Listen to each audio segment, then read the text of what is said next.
What's cooking, Juventus fans? Welcome back to your old lady's favorite YouTube channel. Yesterday, we had reports, or really confirmation from Romeo Agresti that Mattia De Sciglio has signed his renewal with the club. You're stuck with him for 2 more years. But does that mean that Juventus have given up on adding a suitable replacement at that position in this Mercado? Not so fast, my friends. We'll talk about that, as well as a couple other names that are heating up when it comes to Juventus in the Mercado. Stick with us. We'll fill you in.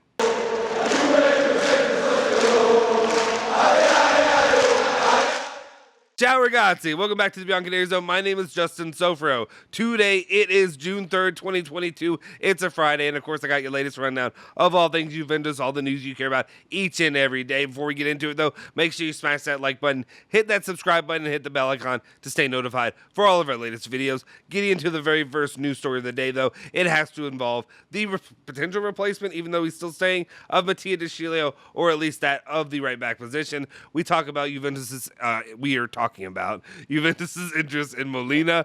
Tutto Sports reporting saying that optimism is growing over the transfer of Molina to Juventus. Cherubini is in advanced talks with Udinese. Udinese want between 25 to 30 million euros. Ranocchia could be included in the deal to lower the demands.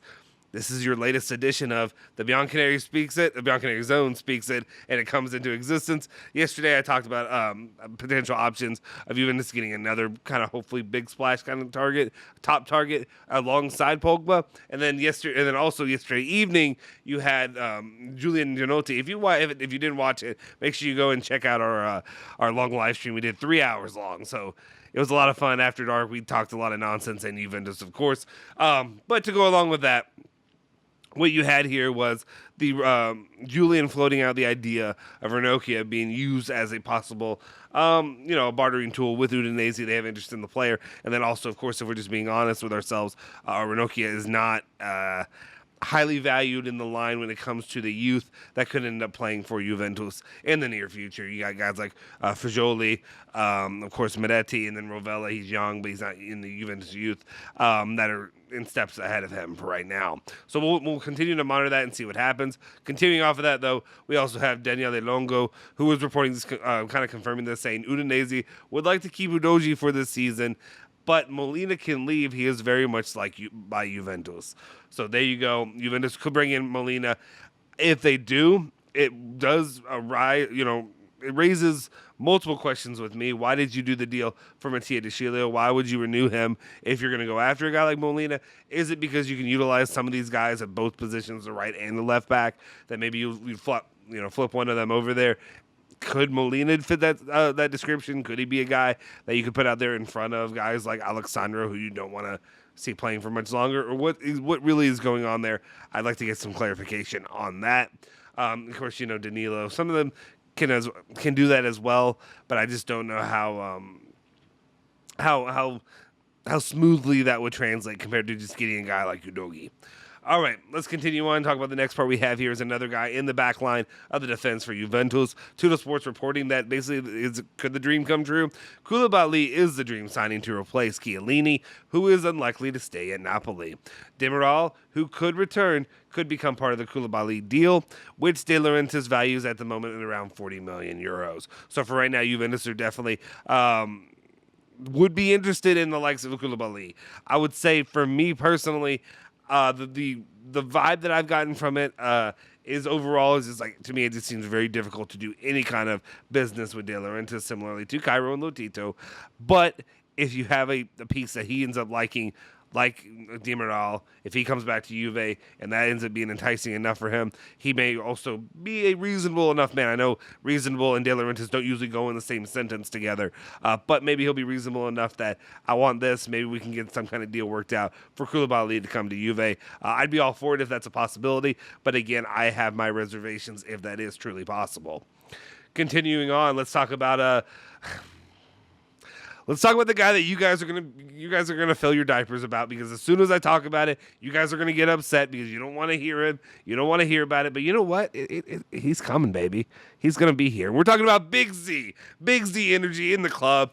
Nico Schietta talking about him and the situation going on with him, Juventus, and all that. He says that beyond the promises, assurances received over the last year, Roma has not made any renewal offer to Nicolo Zaniolo, who is now looking around. His agent, Vigorelli, has received signals from Juventus and Milan, valuation at 50 million euros for a super capital gain.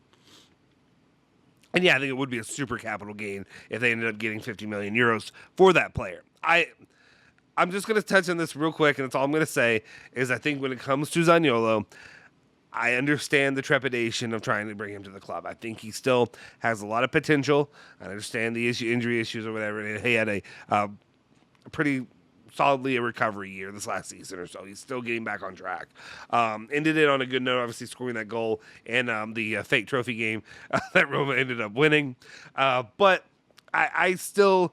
I understand, and I do personally have issue with valuation as well. I think 50 million is much too much for him as a player. I think if we're being honest, I think you're probably looking at more, and I understand this may not be low enough for you guys, but I think more in the 40 million euro range would be more reasonable personally. So we'll see what happens there. We'll continue to monitor that. Let's get back into the topic du jour, I guess one of the topics you hear about each and every day, and that, of course, is regarding that of Di Maria and his situation right now. Tuttosport are basically reporting that they're looking at alternates to him just in case this deal doesn't end up working out, which is never a good sign.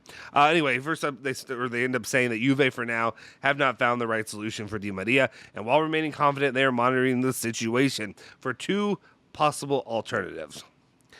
Berardi, just muscle memory. Sometimes that happens. Berardi and Kostic, with the second one that could cost 15 million compared to Berardi's 30 to 40 million euro range. To me, Berardi does nothing for me. Does not excite me. I think at this point, I think you could probably use that same drop that we recorded of me saying it does, whatever, doesn't turn me on. All that stuff. You could say that. We get it. But I think overall, Berardi, to me, I think that just shouldn't be the option. I think you have to have other better options to go after. And I just don't think that's where you should. I don't know. I don't think that's where you make your hay, if you will. Yeah, I'm using these country phrases that I don't even truly understand, but here, you're getting them from me.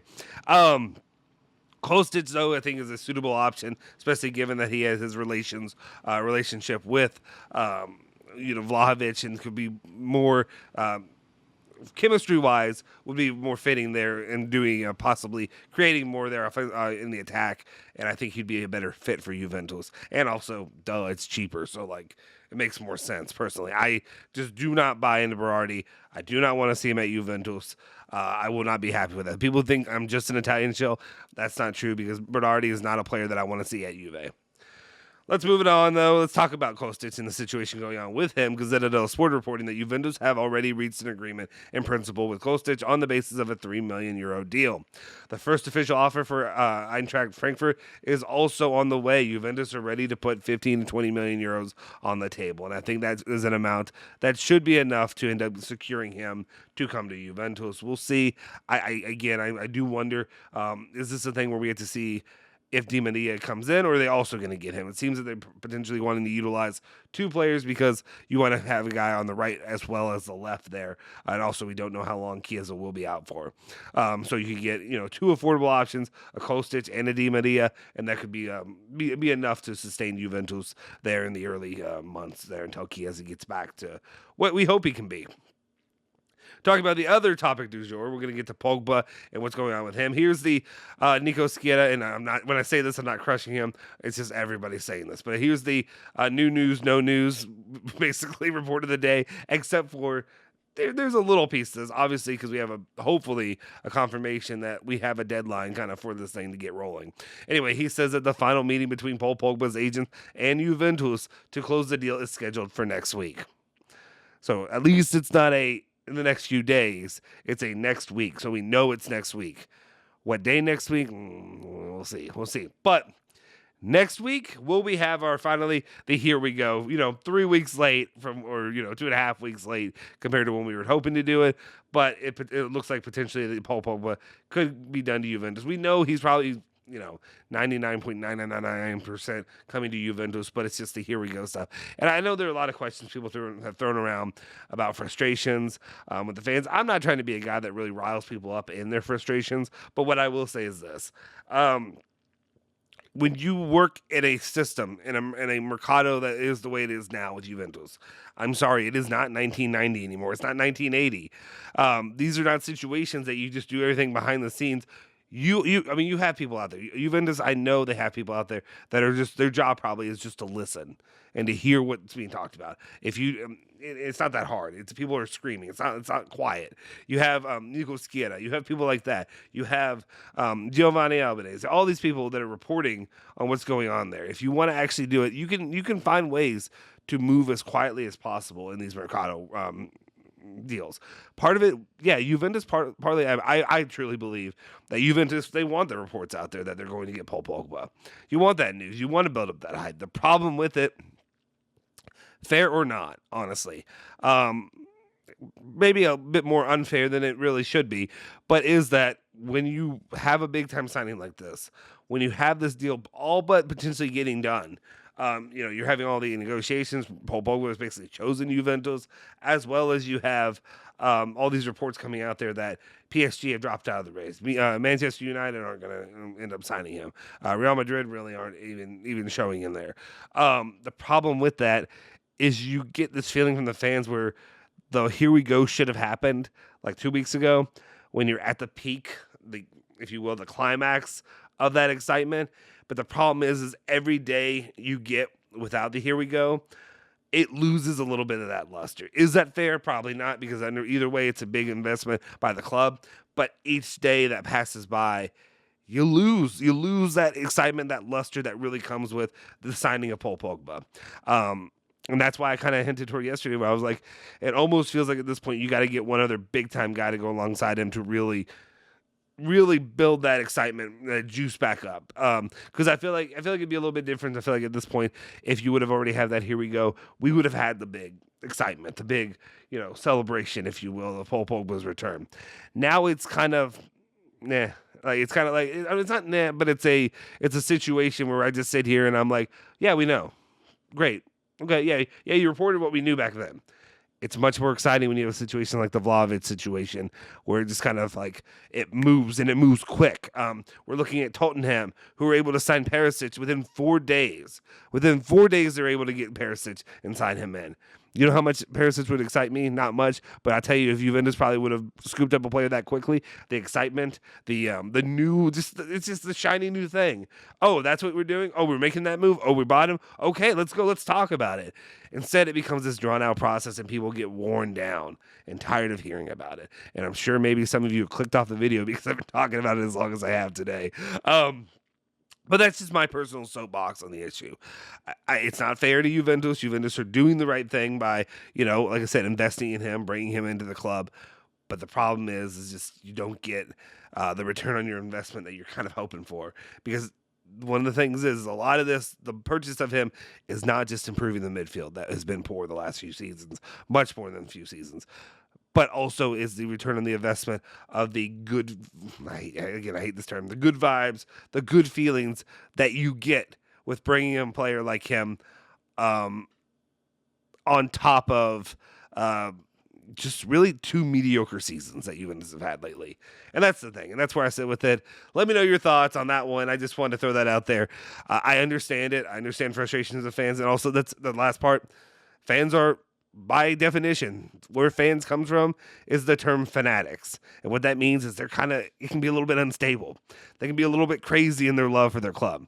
And that craziness and the love for their club also goes into their criticisms and frustrations with the club. Is it sane? Probably not. But it is what it is. If you want it, you can't take the good without taking the bad. So if you get all the good of their love and their investment and their joy with the club, you can't also be upset when that joy and that love and that passion seeps into their frustrations with the club. It's just part of the game, and that's what it is.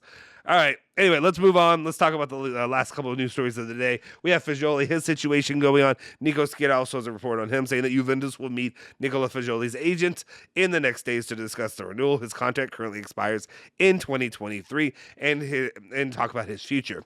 He wants to stay at Juve. If they don't reach an agreement, he could be sold. Sassuolo have already shown interest. So in these coming days, we will, and my favorite term, in the next few days, which means absolutely nothing. It could be weeks from now. But soon they will end up meeting with him. We'll find out what happens. Is he going to be the guy that they invest in, and that he's going to be the guy that they'll be staying with Juventus and will be playing for them, or will it end up being Manetti, which seems to have the most momentum behind him right now? If not, with him kind of laying down the gauntlet and saying, I want to go somewhere where I'm going to play and I'm going to start. Well, maybe Sassuolo is that one. Maybe you can utilize him in a deal to get like Raspadori or somebody there at Sassuolo. We'll see. We'll keep it updated. We'll keep you updated every step of the way. And then the last news story today, talking about Gati and his situation with the club. Nico Bellice, it feels like it's been a while since I've said that name, came out and said that Allegri will evaluate Federico Gatti in training camp this summer. The player will compete for the role of the fourth center back option with Daniele Rugani. Max will really want to give Gatti a chance. Otherwise, it will be the market, perhaps alone, to test him in Serie A.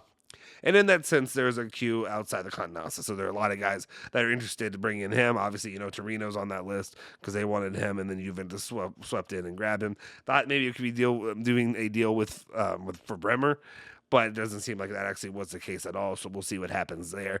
But for right now, that's the case when it comes to Gatti. He's really not, as highly valued. He's not the Chiellini replacement that some people were trying to tell people. Obviously, if you've been watching the channel, we told you that a long time ago.